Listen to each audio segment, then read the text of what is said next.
Hey guys, how's it going? It is I, the real Randy Chavez. I'm coming at you with a requested video.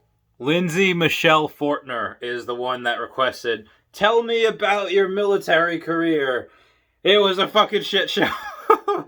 Okay, so it starts off where I'm like 19. I move out of my parents' house, going into an apartment, and I was just like, fucking bitches and getting money. Not exactly. I was making money, but because I had no college education, I was just like high school. I was like, okay, let me box. Let me work 2 full-time jobs. Let me try to just. I'm making it. I'm doing it. I am living on my own at 19. It's fucking great. And then I realized after like 6 months, like, I am not doing this shit forever. I will murder people. So I was like, okay, Chavez, take this anger and channel it. What better way to murder people than join the military? No, I did not. I was like, honestly, I was like, listen, I am working like 80, 90 plus hours a week for like to just live, to pay rent. And it's not like I'm working at like a kennel person in an animal hospital, working at a grocery store. I'm doing so much. I'm doing delivering pizzas. It's like, okay, I want one job.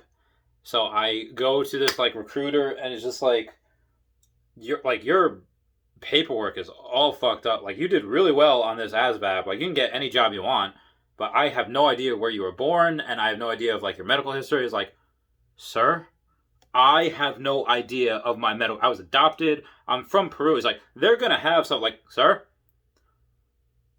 that is so ethnocentric to believe that every single other country's paperwork system is just like ours, where you're adopted, you have a social security number, you have a birth certificate. It's fucking Peru, third world country. I don't have any of that shit. And the guy's just like, I don't even like you, but I like need you for like points or whatever. I have to put so many. So like, honestly, like, I'm gonna level with you. And he's like, he would have made a great spy, not because you had to trust him, but because what he said made sense. He was just like, listen, I just want to get you out of my hair. You want to join the military. I want to get you there because it gives me points. I need to fill a quota. So what you're going to do is you're going to do this. You're going to go in as open general, and based on your ASVAB score, which you scored very well on, you're going to get a job that suits your ASVAB score. You're not going to get put into a job where you can get like a 55 or 30, whatever. Like, be so stupid you join the army, because that's what happens. If you're too dumb, you go to the army or the Marines. I swear that's how it happens. And then I was just like, okay, that makes sense.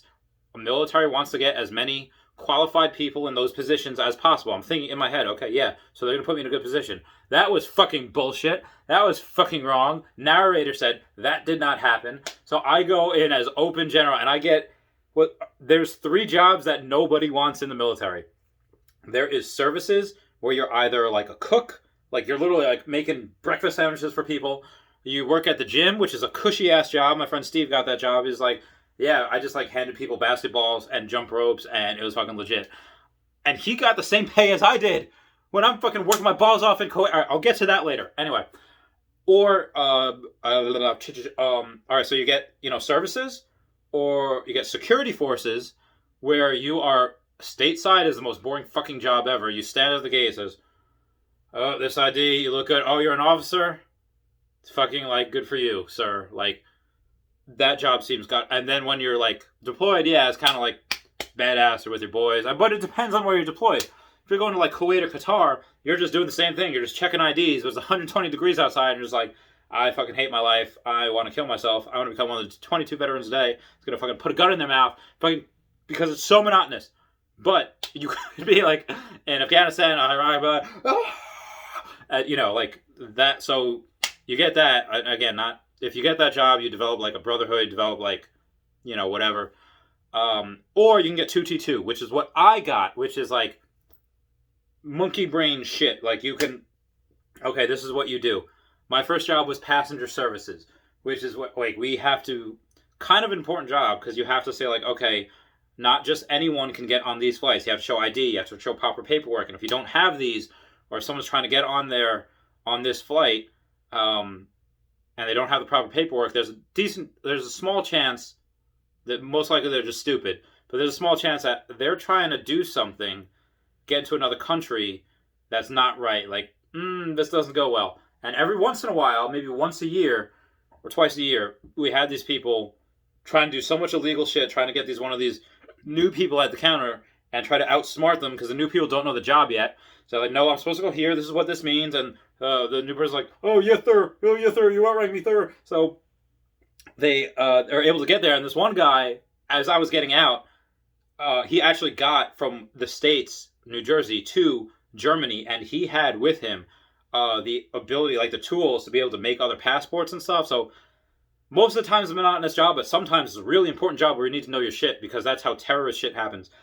So anyway, that was my first job, and it was boring, and part of, like, a good 30% of my job was working with the crews of aircraft. They go on training missions, they do their stuff, and, whatever, and we have to make sure that the crew has fucking barbecue sauce with their fucking lunch boxes. Are you freaking kidding me? This is what I signed up for! So not only do I get stationed in New Jersey, out of all fucking places, I could have gone to Germany, I could have gone to Japan, I could have gone to anywhere. The only place worse than Germany, apparently, was Minot, North Dakota. Which apparently I guess now it's that one army base where everyone's fucking getting murdered. So Lindsey, Michelle, Fortner, whatever your name is, this is what we had to do for X amount of years until I went to RAMP. There's a bunch of different services where I went, so it was honestly really, really fun because it sucked, but it sucked together. It sucked with all of us just being like, you know what, this sucks, but at least we're sucking together. And we go out and we drink, and we're called aerial porters. And what aerial porters do is called AMC, for Alcoholics Moving Cargo. Because we drink. Because our life sucks. Because in New Jersey, you're either saying, okay, we're good, you're good, I'm sticking my thumb out the window when it's 20 degrees out, the wind's blowing and it's snowing, but I have to make sure on this 60K loader where all the cargo's moving was you're in ramp. You're like, oh, we're good, wait, stop, I have to move it, and then we're good. And then, not only does that happen, but when you're in ramp, again, you have to do that, but in passenger services, you're running up and down stairs, you're talking about crews about the goddamn lunch boxes, there's no saluting on the flight line, so every once in a while, this fucking dickhead colonel, who's probably a reservist, doesn't know any fucking rules about this, is just gonna be like, are you gonna salute me or not? Like, this motherfucker is like 300 pounds, the most obese person, Chris Christie-ass motherfucker is like, are you gonna salute me or not? Like, so there's no saluting on the flight line. Take off your fucking hat. I don't care if you're a fucking colonel. I didn't say that to anyone, but like, I was like, sir, there is no saluting on the flight line. Would you please take off your hat?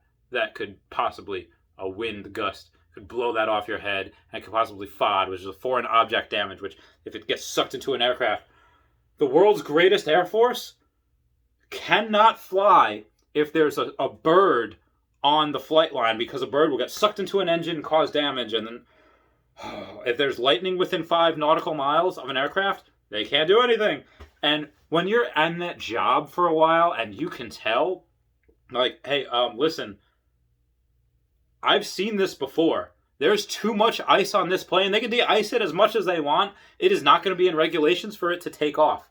And they're like, no, ATOC says, this person says that they want to get these people out to the aircraft. They want to have ramp load all this cargo on the aircraft, and it's going to go because they think in their fucking offices, in their back office, they haven't worked a fucking flight line in fucking 20 years, that it is going to go and it's going to look good for them. Well, it's not. It's fucking not. We're going to load this, ramp is going to load this cargo, we're going to load the aircraft with passengers, and guess what? There's going to be no fucking way that this aircraft is going to go. And what do you know? 2.5 hours later. Oh yeah, this is going to be going on.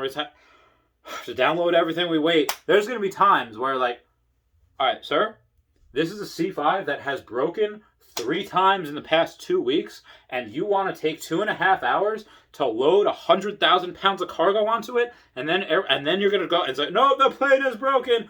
Put it on a C-17. You have the aircraft. Put on 2 C-17s and have them both go. We have it there. Just split the crew, do whatever you need. No, we can put it all in one. We're going to save the Air Force money. It's going to look good for my stripes and my fucking badges and shit.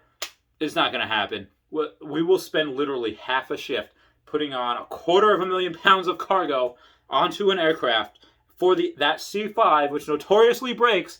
It's going to break. We're going to have to download the cargo on another half of the shift, put it back onto another aircraft. I cannot describe to you how fucking stupid upper leadership is. Now, there is some good folk in those that is like, hey, listen, no, we're going to have to do this. But they have to listen to officers that have never deployed, never been shot at, never fucking fired a weapon, never been given a weapon. Some officers don't know how to fucking take apart a weapon and put it back together. And but because they went to officer training school, they know, no, we're going to do this. And then it was like, okay, we'll fucking do that. And then we're going to see how fucking wrong you are. Malicious compliance done. This is what we have to deal with. Now, at the end of the day, I'm complaining a lot. Oh my god. Oh my goodness. Okay. Oh my god. Alright, so I'm sorry. Alright, there we go. Lindsey Michelle Fortner. It was the best job I ever fucking had. We would do our shit. We would go out. We would drink. Swing shift is the best because you work from like 2:30 to 11:30. Oh, what? The gym's open 24/7? Oh, let me do some boxing at night. Let me get in wicked ass shape. Or I could just leave work. I could drink my fucking face off with the rest of my friends. And then I can, go to bed. And then I could wake up at 10 o'clock, 11 o'clock. I can eat food. I can go to the gym. Get back to work at 2 o'clock. It is fantastic. I love most of the people that I served with. This one girl, I'm not going to name her. I'll just call her Funderling. And there was one time when I was deployed where this girl was just such a bitch. I don't know if she hated her life because maybe she had potential and she just didn't have to do, or maybe she's like, hey, you know what, this is not what I imagined my life being. She deploys with me, and one day she's like, okay, so I decided they were gonna have a barbecue when we were deployed one day. And I was like, you know what? I have to go to the gym. I was looking to be Bane, so I'm trying to lift. I'm trying to eat as much as I can. So, all right, you know what? I'll change. I'll come back there. So, I'm like maybe 50, 60 feet behind this Thunder girl, right? And I see her get there, and there's no reaction from anyone. There's 20 people there. They're cooking stuff. I'm like, oh, hey, what's going on? I get there. Chavez! Oh, what's up, everybody? They loved me, and I saw her just look at me and then just eat, oh, I didn't get that reaction because she didn't. And because if you work hard and you love people and you just do stuff, just people will like you. And she was just a raging bitch the whole freaking time, every single part I've known her. And I was just like, you know what? This is the best revenge that I could have gotten, because I knew the reaction. She didn't know I saw, but in her mind, she's like, well, nobody did that for me because you're a fucking see you next Tuesday. That's why. Anyway, the deployment after that, the deployment was great. It was great for the first couple months. Fourth month is like, all right, fifth month is like, okay, we're getting on each other's nerves. We should end of the 6th month, they're like, okay, these guys are leaving, and I'm not, and I'm staying here. But it's like, oh, finally, I'm leaving. Thank God. Fuck. Oh my God. So by the time I left, it was great. I get back to the States, and then as soon as I get back to the States, it's like, before I leave my deployed location to the States, we have a X amount of hour of layover in Germany, and I'm freaking out because for the most part, I'm dealing with people that are in shape, that are 19 and above, and they're just military all the time. And then I get back to Germany, and there's fat people, and there's children, and there's oh my God, I'm not ready to go back to civilian life. So I was like, oh, so I'm freaking out, and then comes, hey, it's all good, just go back, do your work, and then, but of course they have this reason where it's after deployment, you need 2 weeks R&R, and my best friend Kim, who is just in the military, the people you come in with and you make friends with, you're never in the same place again. They deploy, you deploy, they PCS, you deploy again. It's just, and it's upsetting. And it's just oh my God. And she deployed, I deployed, and then as soon as I got back, she got a short notice deployment to deploy again and go to my commanders sir, you don't know me, but I swear, I just deployed. I'm ready. I don't need this 2-week deployment. My best friend is going. And we keep missing each other. I've barely seen her in the better part of a year and a half. Like, please, I'll do it. You need people to deploy. I'm the best person you have. I know my job. I'm in really good shape. You need to let me go. Please. And he's just like, well, your contract's about to end. And I said, yes, sir, I will extend for you, for my Air Force. I will do that. And he's like, I appreciate your enthusiasm. Can't let you extend. However, I will let you re-sign up for another 4 years. I was like, not fucking doing that, sir. Not fucking doing that. So I said, sir, with all due respect, I can't do that. And he's just like, oh, well, that's fair. I'm going to sign your discharge paperwork. We're going to, do whatever. It's like, all right, fine. Yeah, it's really depressing. That part is not fun.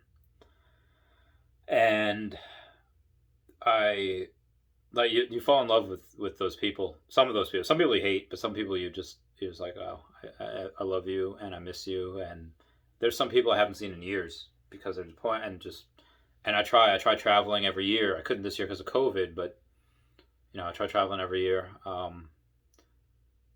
That is something that is like no other. Now, I never went to college, so I was never in a fraternity or whatever, but I had some of the best friends before I deployed or before I went in the military. And I'm not saying one's better or worse than the other. It's just different. And then when you get when you're deployed, depending on where you are, because wherever you are when you're deployed, you are just sleep deprived like a motherfucker. Like you are not. If you get 6 hours of sleep a night, you are. Oh, that was heaven. Oh my God, I feel like I could take on the world. Because most likely you're getting 4 or 5 hours a night. Sometimes less, especially if you're in a deployed location where there's rocket attacks. And I swear to God they do this just so people don't care about their lives. They have you work. They only send a certain amount of people somewhere. So you're working 12 to 14 to 18 hour shifts. And you're just like, okay, I'm going to go to bed. I don't give a fuck if there's a rocket. I don't care if I fucking die. I need some fucking sleep before I fucking murder people. So I think, in this conspiracy way of mine, they make you not care about your life.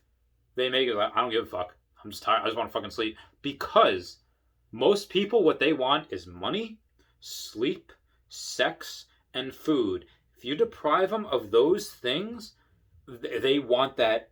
Just that is what they want. No one will stop them from getting that. And they will go crazy trying to get those things. And the military, I think, in my conspiracy mind, they know that. And if they deprive you of sleep, oh, well, they're not going to care if they live or die. Yeah. That's the thing that happens. Like rockets, oh, you want me to shelter in place. You want me to get up out of bed where I'm only going to get fucking 3 hours of sleep tonight. And you want me to put on my battle route. You want me to go walk into that shelter in place. Fuck you. Because you have to. Because the job. And that's why military comes back addicted to Rippets, energy drinks, and they're smoking. They have substance abuse problems. I'm a fucking alcoholic myself. Because it's hard. And it's when you come back, everyone's fucking stupid and fucking pissed off because, like, oh, you're upset because this music's too loud or because things aren't going your way. Or it's like, oh my God, I have to put in gas. My wife doesn't want to put in gas. Have to put in gas for her. Let me cry you a fucking river. Oh, you don't have what you want right now? The waitress got your order wrong? Let me write a letter to my friends in fucking Iraq and Afghanistan so they can send you flowers because the shit that you want perfect is not right. Fuck you. But at the same time, that's why you do it. I mean, that's the job.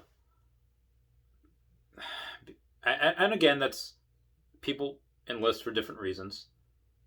But when people enlist for different reasons, what your job is. Like, hey, we do this. We take the fight to them. We do what we can so that Americans can rest. They can go to shopping malls. They can go and Taco Tuesday and Wing Wednesday, and they can go and drink and party and go to clubs and have families, and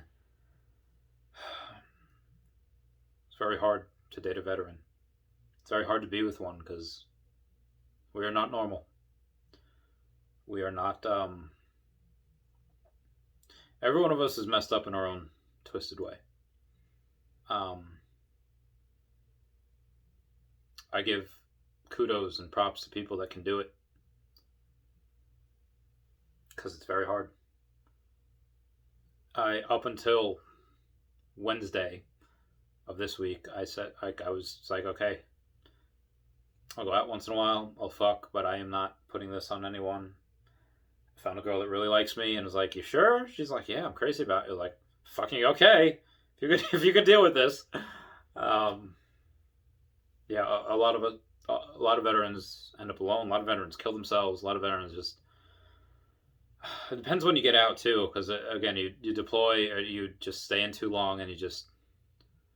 Some people stay in too long. Some people are just like they get comfortable. The military makes it comfortable. That they give you food, they give you medical care. Kind of, it's really shitty medical care, and they don't actually care for you. They're just, you get hurt, they patch you up, they give you a fuck ton of meds, and they say, all right, go do it again. Go do it again. You mentally you get so exhausted, you're so tired. You get you start to hate the things you love the most because of what the job is doing to you, and you don't want to subject other people to it. So a lot of people just be loners.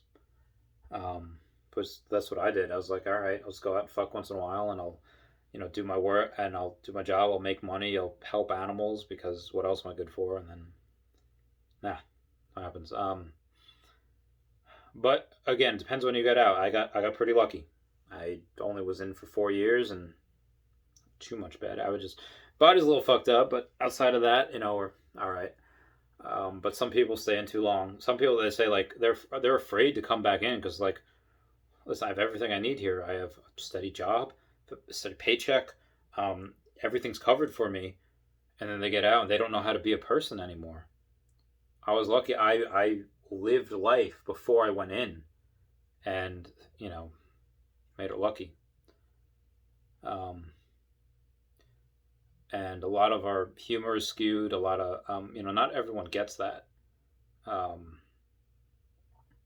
Even with me making all the money I make and having everything I could ever want, still want to go back in.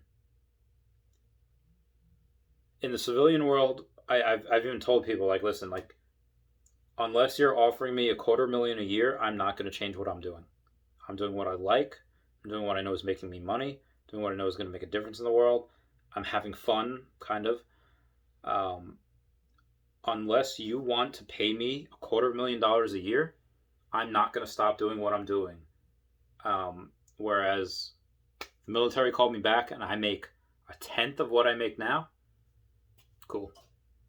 I'll go back. When Trump got elected to office, it was like, maybe he'll start World War III. Maybe I'll get to go back. He didn't. He was actually the only president in my lifetime to not start a new war, with invade other places. I think, looking back, history will be kind to Trump. I think he did a really good job, just from my perspective. This video is going on. It's 24 minutes long, so I'm going to stop. I love you. I love you all, but this video is for Lindsey Michelle Fortner. I'm so sorry if I mispronounce your name. I hope this worked. I have so many other videos to do tonight. I served with Hay, if you didn't know that. He was great. Gave us a lot of laughter. Please consider commenting, liking, and subscribing. Lindsey, if you did not know, my goal, my mission for life is for conservation, to help animals and to keep some endangered species, hopefully get them off the endangered species list, buy land where there are endangered species so no one else can build on there and all that. So I love you all. Chop is out. This was a drunk thing. I have to go drink more because I think I'm sobering up. Not really, but you know what I mean. Bye.